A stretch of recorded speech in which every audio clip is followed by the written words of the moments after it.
Good. Good morning, everyone. We learned in the beginning of the week what exactly happened when God told Abraham to circumcise himself. And God told him he was also changing his name, Abraham's name, from Avram to Avraham.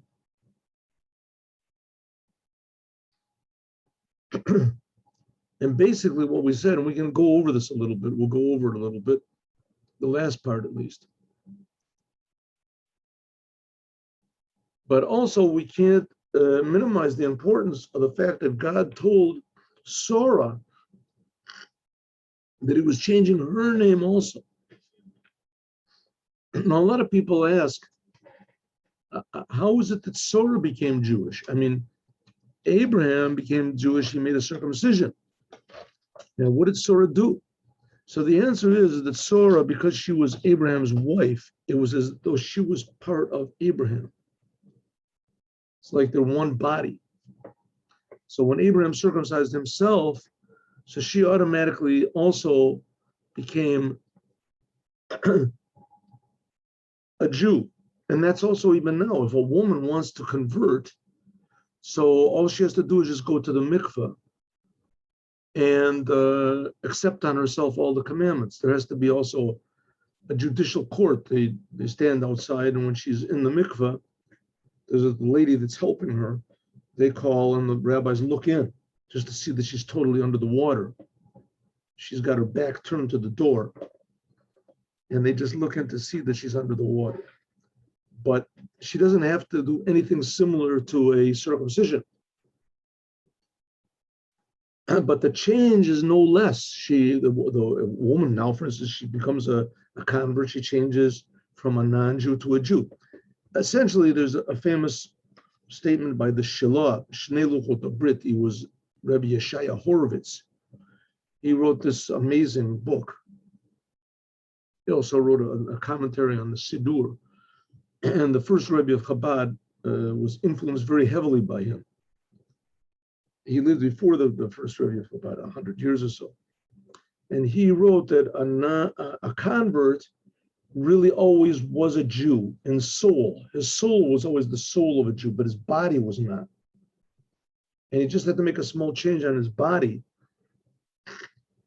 And that made it that his body would be a receptacle for his soul. That activated the whole thing. But in essence, he always was a Jew. That's what pushed him to be a Jew. That's why they make it hard for a non-Jew to convert, at least in the beginning. Because the essence of being a Jew is to have what's called self-sacrifice, to not do it for yourself. If a person converts for any sort of practical reason, because of anything that he's going to receive, as they discourage him very heavily.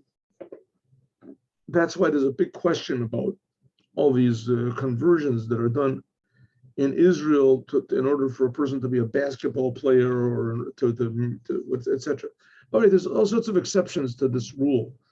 You have to sort of learn the laws, what's involved in it. But that's the general principle, is that the essence of Judaism is supposed to be total self-sacrifice for the truth, not desiring any remuneration, any repaying, any profit. The only profit is just to be part of the Jewish people, right? Part of the Jewish people, to suffer with the Jewish people, and to have the purpose of the Jewish people just to do the truth, to have a higher level of. That's ideally supposed to be with anything, right? A person is supposed to want to be a doctor, a lawyer, a president of the United States, whatever, not for what he's going to receive, not because the wages are good or because he becomes popular or powerful or whatever, but in order to be what they call a public servant, to serve the public, the whole world. And becoming a Jew, you're not only a public servant, and your whole goal is to benefit the world, you're a creator servant, a servant of the creator. But nevertheless, there's a big race people wanting to be the president of the United States and to be a doctor, to be a lawyer. It's a very honorable thing. Because the more responsibility, the more honorable the possession is.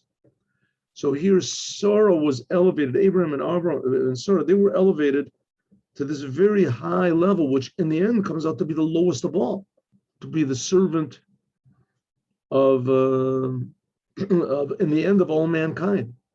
She says, you'll be the father of all mankind. A father is responsible for all of his children. That's supposed to be the way it is. Then they have bad fathers that they just want children so they can order them around and they can, have a lot of influence, whatever. Okay, so let's just do this last part about Abraham, and then we'll learn about Sarah. Hine, Bahasir Orla, when Abraham removed his foreskin, then he became what's called Av Hamon Goyim. We did this already, but we're going over again. Then he became the father of all mankind. Sheet Vosvu, that there is added, that he can gather nitzutzot, the sparks of meaning that are scattered throughout the world, that are enlivening the world, litkalel be'elokut, and use them for godliness. In other words, by convincing the non-Jews to serve God, so he's bringing their energy, connecting it back to the Creator, who's creating them all the time. Machmas shelo hayam masach ha-noga, because there was no concealment of nature. Noga in this case means nature. It's klipat noga. It's explained in the Tanya, in the 7th chapter of the Tanya. Because this foreskin of nature was not covering over Abraham's soul. What he did to his body also affected his soul. And then it says, God said to Abraham, briti itcha, my covenant is with you. Briti itach, I think it says. Vayita la'av hamon goyim, and you will become the father of the multitude of nations. Ani zakef gadol. Ani, it says ani, the way you sing it is with the zakef gadol. Ani are the letters ayin. They're the same letters of what's called nothingness. Shem malchut hi keter, that malchut, the lowest level, is attached to the highest, and similarly, the highest is attached to the lowest. Like I said, when a person attaches himself truly to God, then he becomes truly the lowest. Why? Because then it means that he has to be a total receptacle. He himself has to be a total receptacle for God. So he has to be nothing in himself. He's not thinking of receiving anything.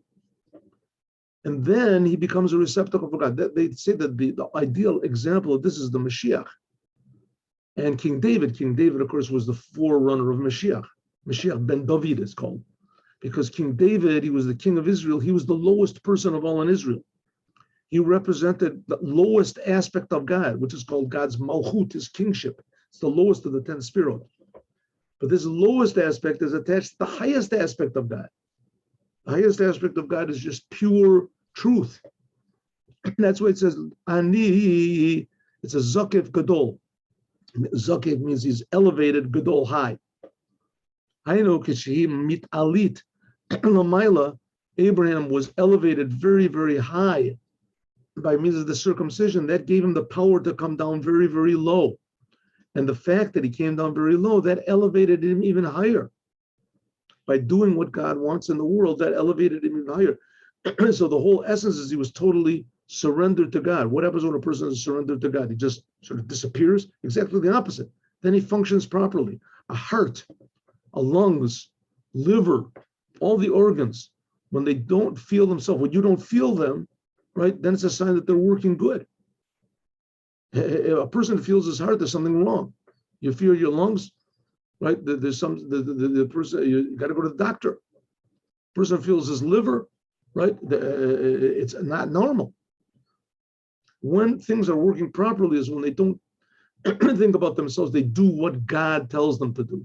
God is okay. The world can go along very good without selfishness. Exactly the opposite. That's the only time it really goes well. By means of the circumcision, Hari Briti Mamash, that God's covenant is with you. It's with you all the time. It's galut, hayesod, revelation of this level of yesod, connection. Yesod is in the 10 sfirot, It's the second highest. But the second highest, Yesod, is also from the word sod, secret. That's the place of the circumcision. That's corresponding. The body corresponds to the 10 different sfirot of God. The head is Chachma, Bin, and Dat. Your right arm, left arm, that's God's kindness and severity. The left thigh and the right thigh and left thigh, that's what's called Netzach and Hod. And the mouth is Yesod, Malchut. The mouth is Malchut, it goes out, going outward. And Yesod is the organ of procreation that also goes outward, but in a more internal way. That's the idea of Yesod. That's also called the tzaddik, is the God, so to speak, the organ of procreation of God are the tzaddikim in the world. That's holiness. They say a story. I think I told you the story, but there is in Judaism a very famous person. We learn, and when we learn in the Chumash class in the afternoon, by the way, 3:00, the Or HaChaim HaKadosh. There's not too many people in Judaism that are called holy. The holy Or HaChaim, but he's one of them. The holy. Why was he called holy? He says, first of all, because he was holy, but not everybody that's holy is called by the name, is given the name of holy. His name was Rabbi Chaim Ben Attar. It was a holy, most of his life he lived in Morocco, maybe all of his life lived in Morocco. And they say the reason is that he was very, favored. The king of Morocco very much loved him. And once a huge lion got loose from the king's personal zoo. The Chaim Ben Attar, he lived at the same time of the Baal Shem Tov, like 300 years ago. Anyway, a lion got loose, and everyone was afraid. Even the guards were afraid. He would attack anybody that tried to kill him, tried to attack him. So the king asked Rabbi Chaim Ben Attar if he could do something. He went out into the street, and he showed there was the lion, and he showed the lion the place of his circumcision. He showed the lion his circumcision, and the lion became calm. And he took the lion and led it back into he said, why? Because like in Noah's Ark, all the animals were calm because there was a revelation of God. That place of his circumcision is really the connection of a Jew to God. That's the Brit. That's the covenant. By us, it's like a joke, right? He showed him that place, right? That shows how far away we are from the truth. The fact of the matter is he showed the lion the truth. The lion became calm like in Noah's Ark, and he took the lion back because that's the place of holiness. It calms the whole world. That's the Yesod.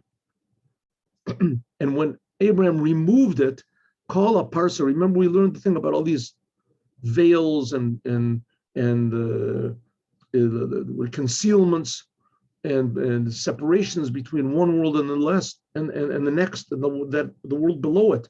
So all the parsa, he call a parsa, hakol hu bebechinas yesod, because every separation is also a connection between each and every world. If there wasn't this separation, you wouldn't be able to go from one world to the other. The revelation in the higher world is too high for the lower world. So therefore, God makes these separations and veils. And that's this whole idea of the Yesod. Yesod Abba, by removing the Orla, Ad Sofa Asiya, that's removing the last veil which covers over godliness. Ubakrita to Orla Nasa Hidgalut Briti, when removing this lowest separation between holiness and total mundane, that it makes the covenant between God and the Jewish people and the world. Ani, then it reveals the essence of I. It says, Ani et british, there's more. I will, where is this? That's the letters Ayin. Ani zakev gadol. Ani hineni briti itcha itach v'yisal avamon goyim. That's how it's read, the cantillation in Ad Sovas Mamish. Shora Mitgala, then it will be revealed. The essence of God can be revealed above, just like it is below, right? By removing this covering between the lowest level of godliness and the physical world where godliness is totally concealed, then that gives the opportunity, the possibility of revealing God in the world. That's what happened with Abraham. That's the idea of the tzaddikim. That's what happened when the Or HaChaim revealed his Brit, place of circumcision, to this lion. Suddenly it became calm. It revealed that man is truly higher, and the purpose of man is to conquer the whole entire world. Okay, now what about Sora? What about Sora? Sora also got her name changed. Now, the reason that, and one of the reasons God says, the reason, if you remember, we've said before, God just says he took Abram out and told him to count the stars. And Rashi said that he took him above his astrology, his what is it called, his zodiac chart. And he said to Abraham that Avram cannot give birth, but Avraham can. And it's the same thing with Sora. Sarai, that was her name before it was changed, cannot give birth, but Sora can. Why? What's the difference? Let's see. Sarai, your wife, will not be called Sarai anymore. Sora Shema. Her name will now be Sora. Shine Hashem, the changing of the name of Sora, who is Liot La, so that she will be Bechinet Holada, able to give birth. Kamai Morazal, like the rabbis say, Sarai lo teled. Sarai will not be able to give birth, but Sora will.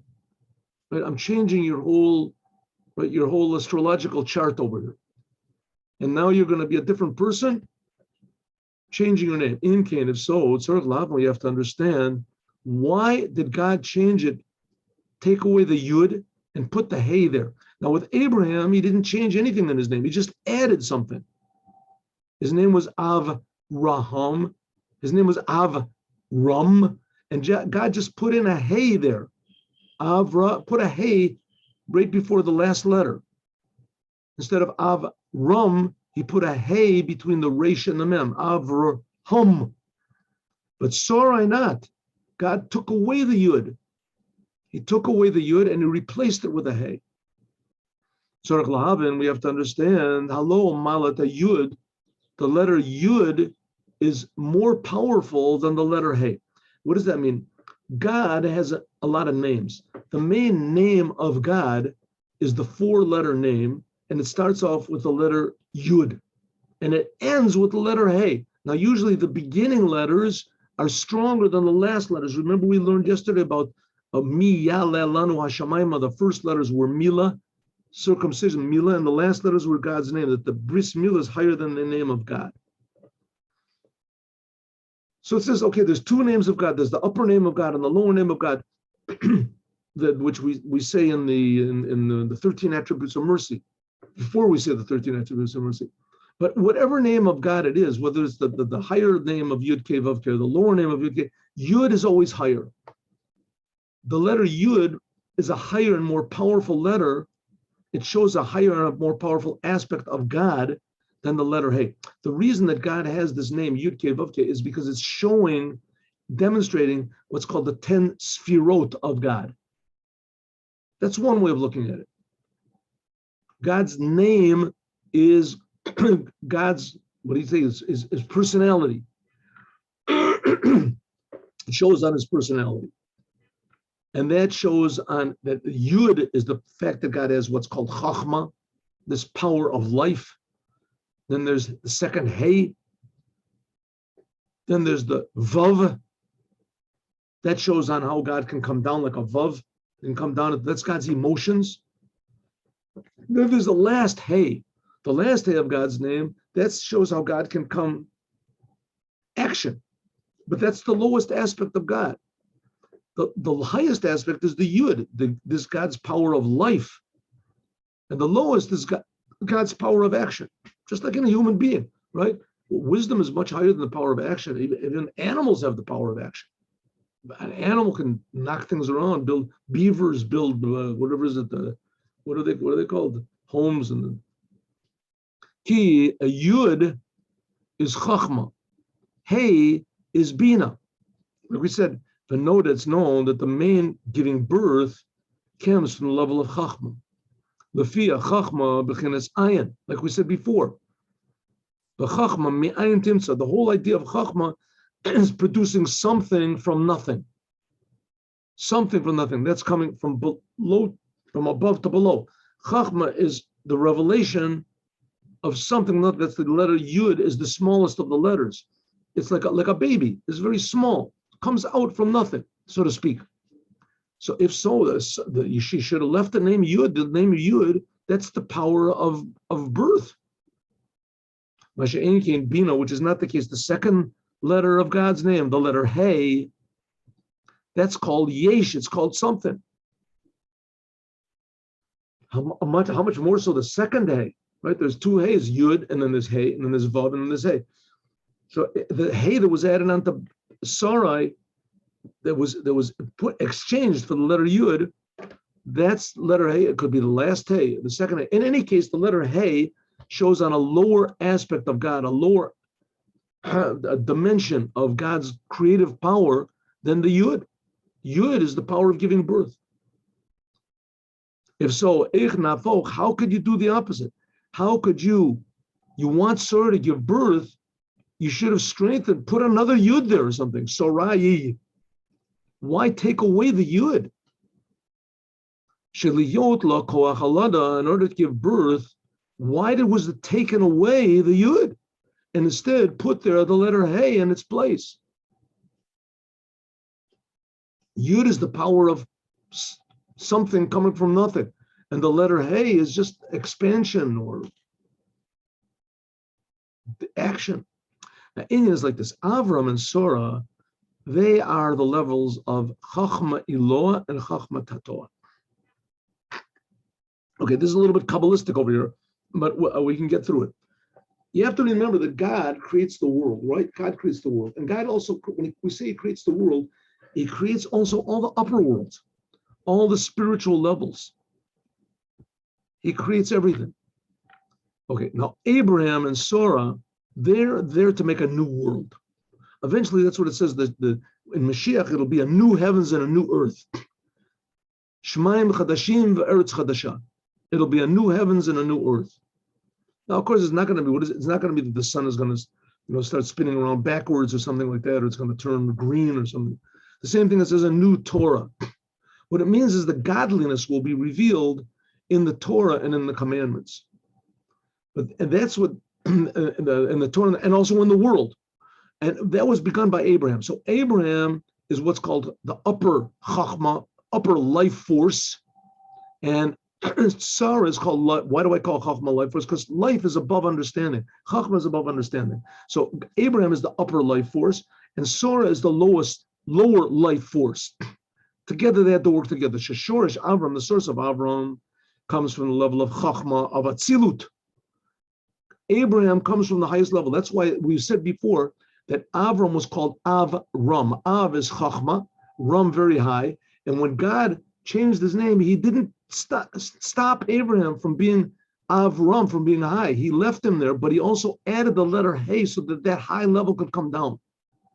But Abraham in his essence was really very, very high. That's called the chachma, which is the highest of the 10 sefirot, of atzilut, which is the highest of the 4 dimensions or worlds. Hine lamaila, above kachu amida, so it is. Ikra olada, the giving in the upper worlds, in order to come from something from nothing, that there can be a spiritual existence, is by means of tzimtzum. This is by means of God, so to speak, contracting His light. That's the letter Yud. That's like Abraham. Ki'im hoya or in so, because if God, the infinite light of God, blessed be He, would spread out as it is in its source, loya efshar, would be impossible that there could be any creation at all. That's the letter Yud, the first letter of God's name, to create the spiritual worlds. A few, God has to contract himself and make himself, so to speak, small, not himself, but his light, his revelation, to be small like the letter Yud, because no matter how many, if you would just, God would try to chain himself down, whatever it is, but leave that original light there, there wouldn't be able to be a world. It's like in a movie theater. I don't know how it works now, but in a movie theater, you used to have to turn off all.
It's a tremendous contraction that God conceals his light. I'm having a little bit of problems over here with the microphone. We'll see what we can do. So in the upper worlds, there has to be this letter Yud in order for there to be something from nothing. Moshiach, which is not the case. Which is not the case. Lamata, below the level of Sora. Hilepech, it's exactly the opposite. If there's too much contraction, like the letter Yud, nothing's going to happen. Or that if God would contract his light, it would be darkness, and concealment, and hiding. Gomor, too much contraction, no good. The main existence in the lower worlds is by means of spreading out godliness and increasing godliness. Like it's known, the letter Yud, anybody, if you know a scribe, how you write the letters is very exact. You have to learn a long time to know how to write the letters in Hebrew. But the letters in Tefillin, so the letter Yud is written, it starts off with a little point on the top. And then there's a little point on the bottom. And then there's a little point on the right side, on the left side of the top, right? Yud looks like, let's see, how do I make a picture of a Yud? A Yud looks like this with a little thing on it like this. What do we got? Here we go. Oh, there's a Yud. Maybe I should make a picture. Oh, this, maybe I got a thing over here. Do I have it? In any case, here, the letter Yud looks like this. Here. Oh, here we go. Here. The letter Yud, it looks something like this, right? That's what the letter Yud looks like. This looks a little more like a dollar, but that's what the Yud looks like. So when you write the Yud, really, you have a point over here, a point over here, and a point over here, right? Not such a good example, but it's better than my hand. A point, 3 points. Says that's the Gimel Kotzim, that's the 3 points of the Yud. Shekotza Tacht, on the very bottom one, this is the source of Bina. And it depends on the upper one. So that's the lower aspect of the Yud. That's this letter Hey that comes into the Bina, Yud, and then the second letter of God's name is Hey. So that shows on the ability to come down into the world. The Yud itself, it shows the ability of God to create something, namely the spiritual, from nothing, from God's essence. But the letter Hey, that shows how you can go from the spiritual to the physical. And there you can't have too much of a contraction. There you have to have revelation. Kanoda, the Indian Tamunas, Beit Hain, the 2 Heys of God's name. Yud, and then Hey, and then Vav, and then Hey. So the second Hey, that already looks like the first Hey. In other words, coming down into the physical.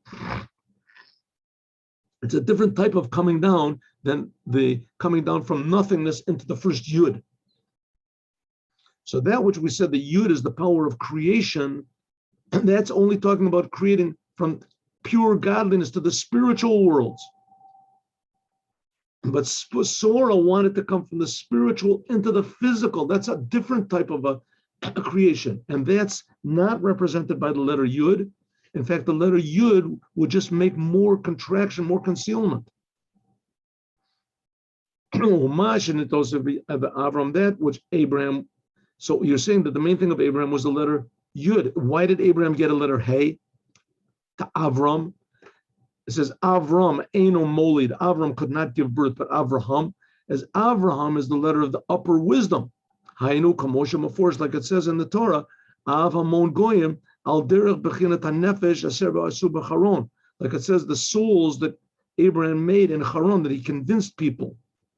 This is Ha'alot Mizeh L'Umotzeh, in order to elevate them from the opposite. In other words, for Abraham to really come down, to be an Av Hamon Goyim, to come down to the lowest of lowest levels. So he had to bring his high level. Remember, Avram remained Avram, but to bring that level down into the lowest, that was added the letter Hey. So the letter Hey was put onto Sora in order that she could give birth to Yitzchak. The letter Hey was added onto Abraham so that he would be able to come. It's a totally different thing, not to give birth, but to have an effect on the lowest of the lowest people, even the people in Haran. That was why Abraham got the letter Hey, so that he would be able to have an influence on the lowest of lowest people. He would bring this highness of Avram, the letter Yud, High Father, the letter Yud, the first letter of God's name. He would be able to influence the lowest people with that, to come down. But Sora, that letter Hey by her was a totally different purpose. It was to give birth of a Laholedes Yitzchak. So Avram, the letter Hey was added, so he would be Av, a father of Hamon Goyim, of the non-Jews, that he would be able to have an influence on the whole world. But Sora, the letter Hey, was given to her for a different reason, not to have an influence on strangers, but to give birth to Yitzchak. The Kedusha lo ayat sarich. She didn't have to, lo tzarich, ki adarabba, call sitra the Kedusha bechinas bittel. She didn't need it in order to bring holiness down into the world. She had to bring holiness down to the opposite. She just wanted to bring Yitzchak from the spiritual, from potential, into actual, to give birth to an actual Jewish child, not to influence the non-Jews. Ki adarabba, call sitra the Kedusha, the whole thing of holiness has already got the letter of Yud. The thing that's missing by holiness, by spiritual, is that it should be brought into the world. That's the letter. By Sora was added the letter Hey to give birth to Yitzchak, Huli. So therefore, Sora's the letter Hey in Sora's name was to bring from Yitzchak, from potential spiritual into the physical, to manifest it into the physical. Abraham was added the letter Hey in order to bring his ideas down to the opposite of holiness.